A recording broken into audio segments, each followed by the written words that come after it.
我認真要同大家講嘅。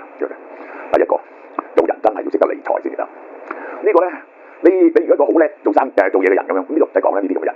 咁你係一出嚟就揾幾萬蚊，跟住揾10幾萬、20幾萬、30幾萬咁，咁你終於有啲人好孤寒，好似曾蔭權咁，一世人做咗4000萬，佢舉2000萬，佢老婆2000萬，聽講話咧佢已經孤寒到極，做咗一生。我幫你計下條數。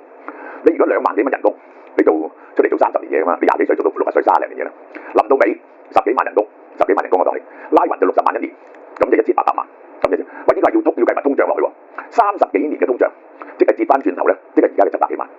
然後咧，你仲唔識理財，結果咧你可以使到冇錢剩喎。尤其是有啲人咧控制到唔到自己支出，呢個咧就好大鑊。呢個係一種一唔開心就買嘢，心理補償，控制唔到，碌卡碌到破產嘅，我識好多人喎，呢個真係。好啦，咁首先呢個係一種疾病嚟嘅，購物狂係一種疾病。其他就包括賭錢啦，呢一個就係飲酒啦、吸毒唔使講啦，呢個就係呢啲咁嘅習慣購物狂，就可以令到你咧晚年好凄涼嘅喎，呢個就係。咁呢啲嘢呢個都唔使我講，大家都叫你唔好做，但係如果係你要做咁，呢個真係冇辦法。我講冇呢啲學習嘅人，冇呢啲學習嘅人。好啦，你而家咧條命好長喎，呢個大鑊喎。你到咗60幾歲唔做咧，你要計自己活幾多年，呢個好危險。即係咧，你如果幾年內死咗咁啊冇事啦，你啲智力夠用啦。哦，你哋如果而家後生嘅30歲，130歲先死，咁呢個大鑊啦。退咗休65年，你點可以支持到65年咧？我問你呢個係咪？即係咧，只有一樣 activity 咧係你退咗休都可以做嘅，就係投資，你知唔知啊？即係咧，我而家覺得咧，我嘅投資係一種手藝嚟嘅，即係所以佢叫做係一種手藝咧，就係你好忍得受，唔會一高就追，低就驚。呢個咧就好定去見嘅錯，於是你平均嘅價錢好低，用好多心機揀到一隻好嘅好嘅市場、好嘅行業、好嘅股票，呢個係嗰間公司管得好好，好有前途，而嗰個管理人咧係好能幹、好忠實嘅。喂，咁你用一段長時間去建倉，你好忍得住。咁你平均咧越低買多啲，越低買多啲，你平均價錢梗係低㗎。你一路陸續去供嘅話，一定低㗎。咁但係我覺得呢樣嘢唔需要好多時間嘅喎，一日咧你用到半個鐘頭去研究，因為咧你唔係叫你日日不停坐喺度買啊嘛，你咪睇下嚟㗎。呢一種手藝咧係足以養活你自己嘅，直至到你老人之外。如果唔係咧，你嘅賺錢能力咧，你唔係靠投資有賺錢能力咩？以前啲人咧就靠買樓嘅啫喎，但係個樓而家唔買得就大鑊啦。最唔識做嘢嘅人咧就買樓，等個樓升值咯。咁咧你就會其他，如果你到咗70幾歲、80幾歲，你唔識得投資，你要揾錢咧，咁你就係去做保安嘅啫喎。最舒服嘅工作喺度睇報紙嗰啲單，最低人工12000、300啊香港，有冇12000、300啊都有嘅，到10個8個鐘頭都有嘅。好啦，我再講幾個原則俾大家聽。第一，戒絕惡習，呢個你唔需要我再講啦，冇再同你講過啦。第二，喂，增加收入，無論如何都增加啲收入。喂，呢個咧，其實你只要努力咧，你一定可以增加啲收入嘅喎。嗱，譬如你返一份工啦咁樣，咁舉個例啦，而家最容易增加收入係乜嘢？喺 TikTok 度拍啲片，去 TikTok 可能有收入，帶下貨係咪有收入？唔好講話去做 part time 啦，你要做 part time，即係如果係做2個鐘頭啫，做外賣都有呢個100-200蚊啦，喺香港係咪？咁你咪多6000蚊投資啊？呢個就叫增加收入。第二個咧就叫做減少支出，唔係叫你虐待自己，而係咧唔好浪費，明唔明啊？呢個係對自己咧，只要合理就得啦。呢個咧你有乜嘢叫合理啊？啲衫可以太過爛啦，你啲食物要健康啦，有足夠嘅 life balance 啦，你去行下山係咁啦，唔係叫你着爛衫，食呢個好似孖仔咁樣，食呢一個食埋晒啲過期嘅食物啦。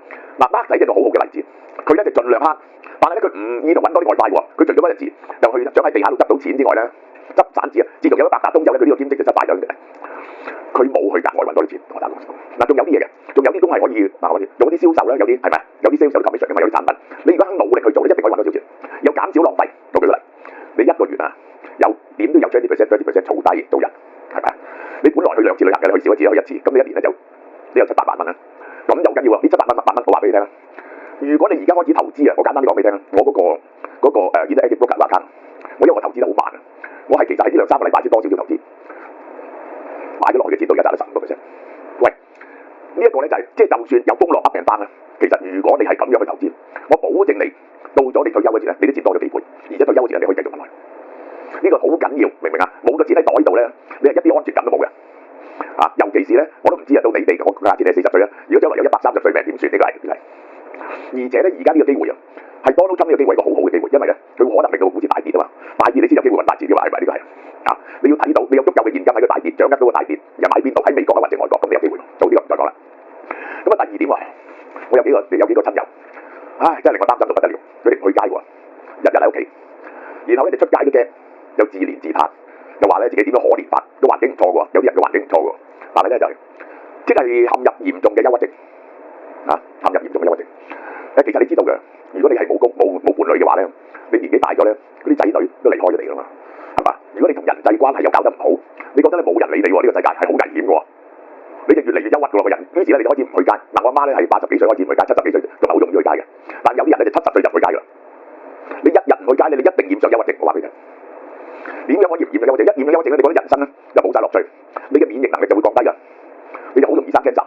生 cancer 都好啲，快啲死。如果整一次中風咧，你就大鑊。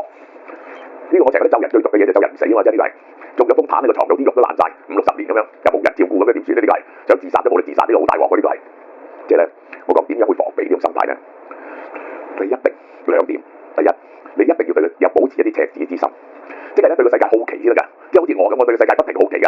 點解咁咧？呢樣嘢點解咁咧？我走去睇下喎，呢樣嘢都幾得意喎。我就嚟出發去阿姆斯特丹睇下嗰幅夜巡同埋 Starry Night 先啊！呢個真係我嘅一個願望。你而家冇一啲願望咧，你好容易你嘅願望咧就變咗係喺度等死啦。呢個就係你一定要整啲嘢嗱，你要對個世界有好奇，呢個叫赤子之心，去揾一啲嘢，去見一啲嘢，咁咧你就唔會日日屈喺屋企出街嘅。第二，盡量要保持好啲人際關係，你唔好坐喺度等人揾你，你都要揾下人先得嘅，你知唔知啊？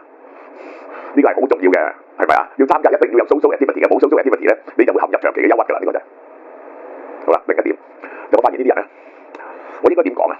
佢整下咧，就個 ego 如果屈咗幾多個 ego 就好脆弱，人哋講句好輕微嘅嘢咧，佢都覺得人哋侵犯佢，經常發脾氣，好敏感。你越係匿喺屋企咧，你越耐咧，你嗰個自信心就越薄弱，就越敏感。於是咧，對人哋嘅所有批評都唔能夠接受，於是你嘅人際關係就更加差。然後咧，你就不停活喺過去，諗下以前邊個點樣對你唔住啊？自己一生你辛苦啊，為咗人，啲仔女都唔嚟睇你啊，又唔打電話俾你，全部懷有怨恨之心。